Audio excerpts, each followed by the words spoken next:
तो hello students. पिछली class में हम लोगों ने स्टार्ट करा था सेंटर ऑफ मास। और सेंटर ऑफ मास के लिए कैलकुलेशन के लिए हम लोगों ने कुछ फॉर्मूले भी ड्राइव करा था, जैसे कि आर, उसकी पोजीशन कैलकुलेट करने के लिए R is equal to m1 r1 plus m2 r2 plus so on divide by total mass, ये कैलकुलेट करा था। और किसी बॉडी के सिस्टम के लिए हम लोगों ने देखा भी था। अब देखिए, इसके बेसिस पे हम लोग क्या करते हैं, कैलकुलेट करते हैं सेंटर ऑफ मास किसी 3D बॉडी सिस्टम के लिए। Calculation of center of mass 3D system. अब 3 डायमेंशनल सिस्टम के लिए अगर हम सेंटर ऑफ मास कैलकुलेट करेंगे तो हमें क्या करना पड़ेगा, 3 डायमेंशनल बनाने के लिए यूज करना पड़ेगा 3 डायमेंशनल।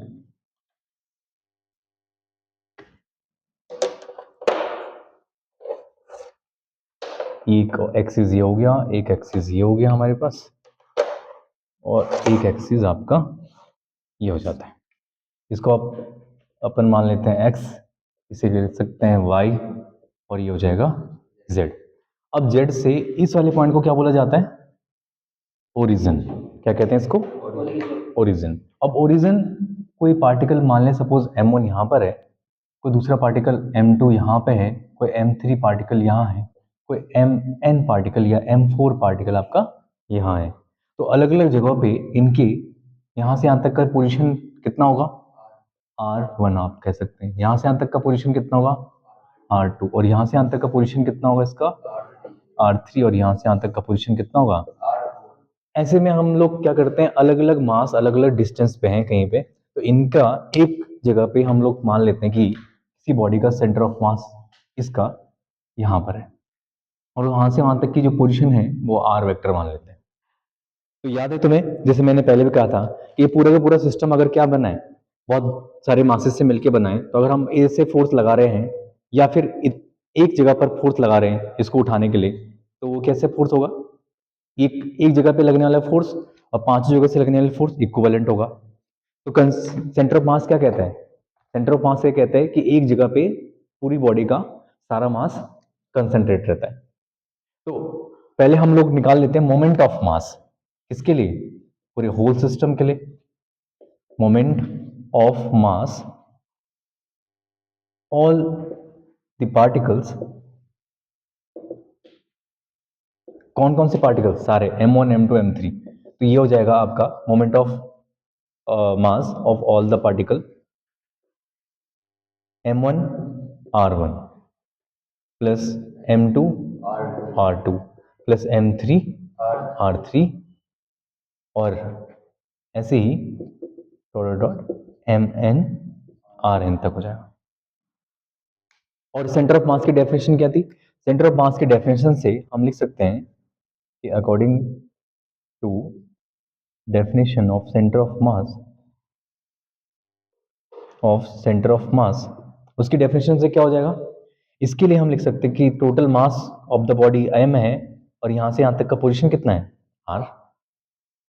तो ये जो टोटल कंसेंट्रेटेड मास है m इंटू आर, और इन सब की वजह से, इंडिविजुअल पार्टिकल की वजह से लगने वाला जो क्या है मोमेंट ऑफ मास, ये दोनों के दोनों क्या होंगे, इक्वल।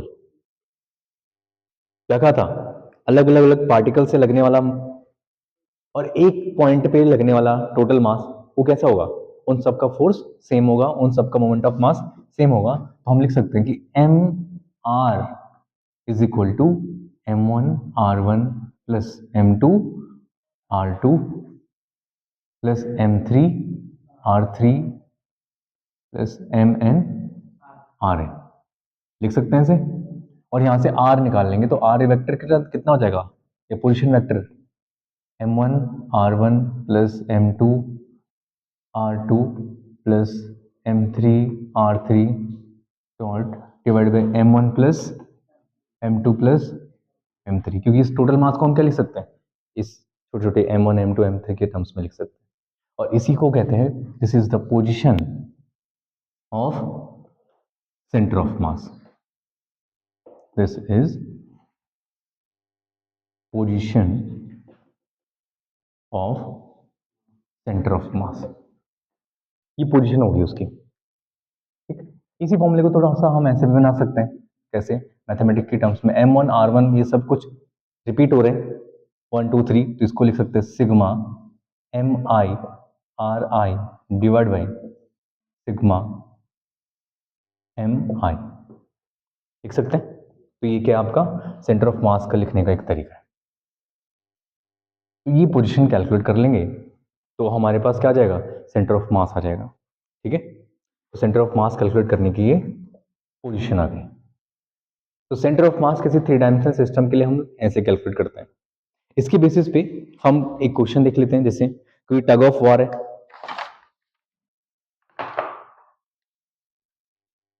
क्वेश्चन है टग ऑफ वॉर। अब टग ऑफ वॉर में क्या है, एक प्लेस पे देखा, टग ऑफ वॉर एक जगह से रस्सी खींचते हैं ऐसे और दूसरी तरफ से रस्सी खींचते हैं, तो जिस तरफ ज्यादा मास होगा उस तरफ रस्सी क्या हो जाएगी, क्या चली जाएगी, और फिर क्या हो जाएगा, वो विन हो जाएंगे।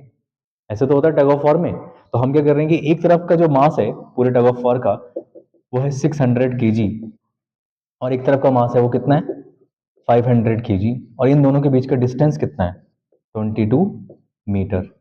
जरा कैलकुलेट कीजिए इसका position, position of centre of मास कहीं पर भी कैसे निकाल सकते हैं। अब इस फॉर्मूले को यूज करना, कैसे कर सकते हैं इसको यूज, निकाला है हमने सेंटर ऑफ मास किसी बॉडी सिस्टम का, तो हम इसको कैसे लिख सकते हैं, पहले हम ओरिजिन मानेंगे। क्या मानेंगे सबसे पहले, ओरिजिन। तो हम मान लेते हैं कि अपना ओरिजिन कहां पर है, यहां पर है। ओरिजिन अगर यहां पर आ गया तो total distance r is equal to कितना हो जाएगा, r इज इक्वल टू आपका हो जाएगा m1 r1 plus m2 r2 divide by m1 plus, दो बॉडी सिस्टम है। अब ओरिजिन आपने यहां माना है तो टोटल डिस्टेंस पहले वाले के लिए कितना हो जाएगा, 0। तो ये 0 हो जाएगा, 0 का मल्टीप्लाई इस मास के साथ करेंगे तो भी क्या आएगा 0, प्लस दूसरी बॉडी का मास कितना है 500। अब यहां से लेकर यहां तक का डिस्टेंस कितना है, तो ये हो जाएगा आपका 22 डिवाइड बाई दोनों का मास का सम 600 प्लस 500, ये हो जाएगा 1100। तो आपका आर आ जाएगा, R is equal to 500 multiplication by 22 divide by 1100, 2 0 से 2 0 कैंसिल, 11 2 जा, तो 5 2 जा 10, R is equal to 10 metre. तो समझ में आया। और ये 10 मीटर किस तरफ होगा, ये 10 मीटर होगा 600 kg की तरफ यहां पर, तो ये आ जाएगा 10 मीटर डिस्टेंस। समझिए, तो ये क्या होगा, this is the centre of mass, position of centre of mass, position of centre of मास, ये उसकी पोजीशन हो जाएगी। ठीक, ठीक ऐसे ही दूसरा न्यूमेरिकल करते रहते हैं। दो मॉलिक्यूल हैं, एक HCl का मॉलिक्यूल है और हाइड्रोजन और क्लोरीन का आपके पास मासेस गिवन है।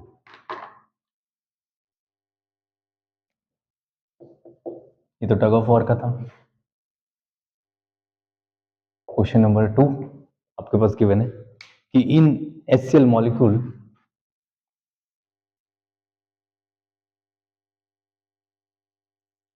सेपरेशन, HCl मॉलिक्यूल सेपरेशन और उनके बीच का सेपरेशन ऑफ सेंटर ऑफ,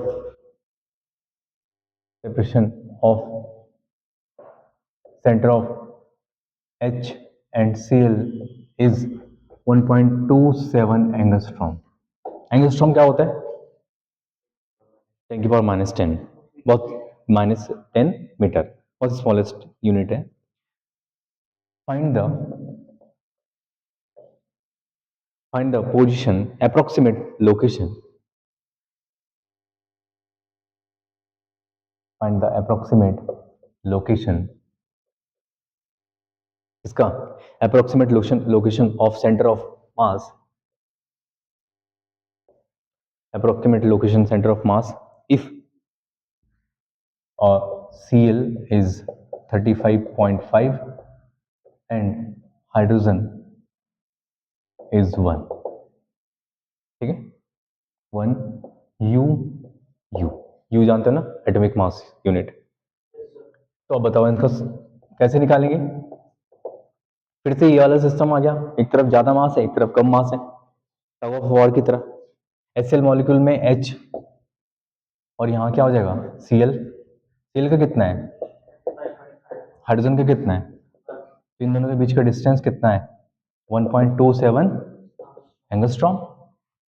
फिर से आपको सबसे पहले क्या करना पड़ेगा, सेंटर ऑफ ओरिजिन मानना पड़ेगा। ओरिजिन आप यहाँ मान लीजिए, तो अगर ये ओरिजिन हो गया, ओरिजिन के कोऑर्डिनेट क्या होते हैं 0, तो ये तो 0 होगा आपका। तो ये यहाँ से आपके पास क्या है, एक ही एक्सिस में, क्योंकि दोनों के दोनों। फॉर्मूला लगा लोगे ये वाला, R is equal to M2R2 divide by M1 plus M1। R1 कहाँ चला गया 0, समझ गया ना, डायरेक्ट फॉर्मूला यूज कर सकते हैं। M2 कितना है 35.5, डिस्टेंस कितना है डिवाइड बाई टोटल मास कितना है 1 प्लस 35.5। जल्दी से नोट करके मुझे सॉल्व करके बताइए कितना आंसर आ जाएगा।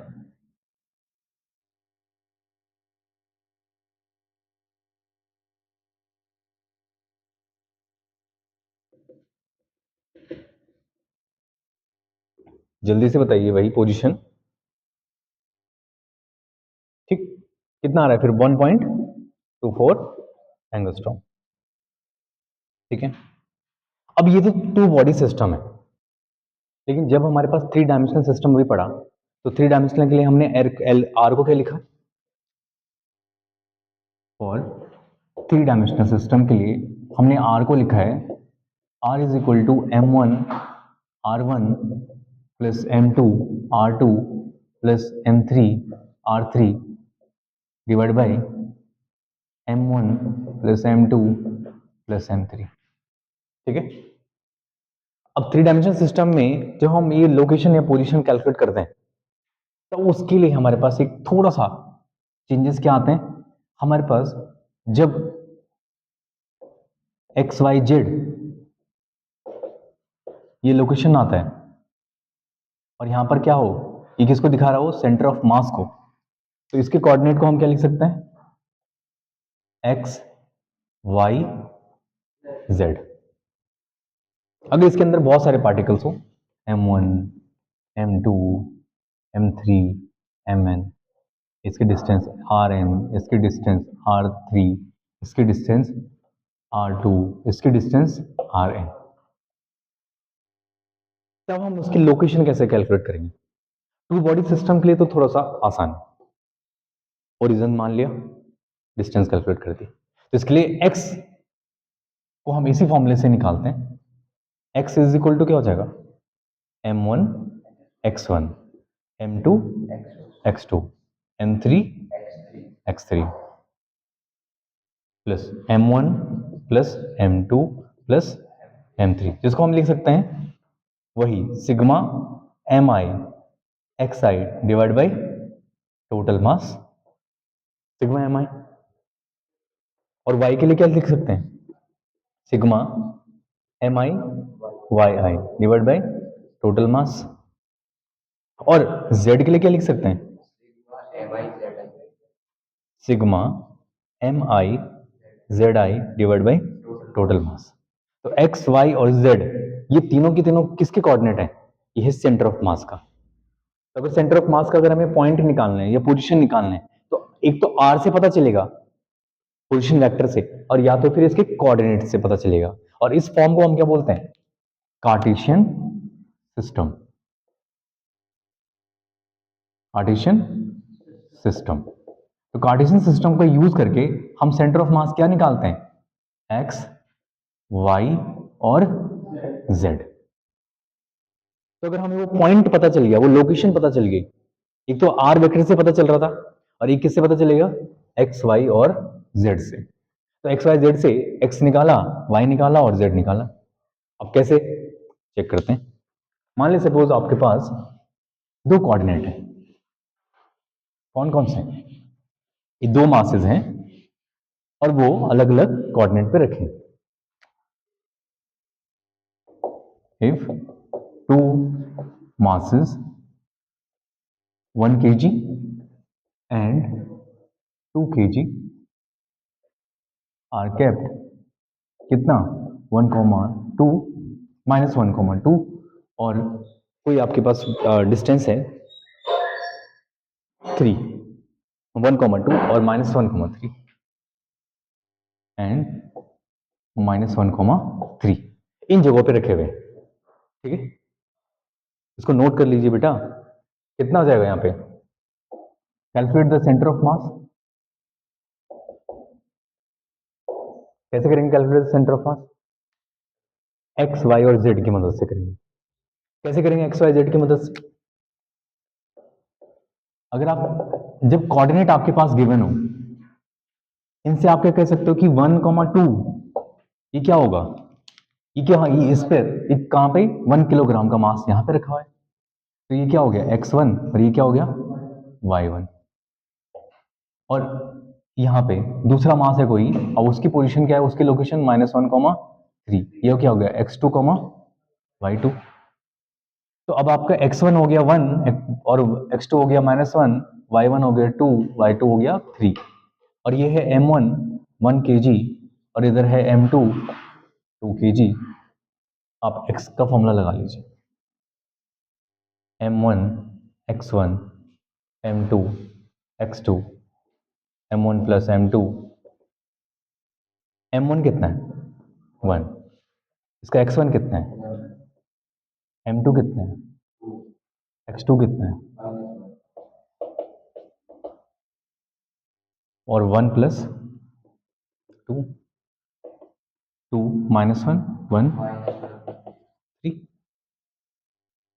y m1 y1 m2 y2 m1 plus m2, m1 कितना है 1 और y1 कितना है 2, m2 कितना है 2, y2 कितना है 3, 3 2 6 प्लस 2 8, 8 बाई। अब समझ में आया? तो अब सेंटर ऑफ मास क्या होगा इस सिस्टम के लिए, x, y, और x, y क्या है -1,3 8/3। आए समझ में? तो ऐसे 3 डायमेंशनल सिस्टम से हम लोग क्या करते हैं, किसी कोऑर्डिनेट की मदद से भी क्या कैलकुलेट कर सकते हैं, सेंटर ऑफ मास को कैलकुलेट कर सकते हैं, और साथ ही साथ पोजीशन वेक्टर से भी।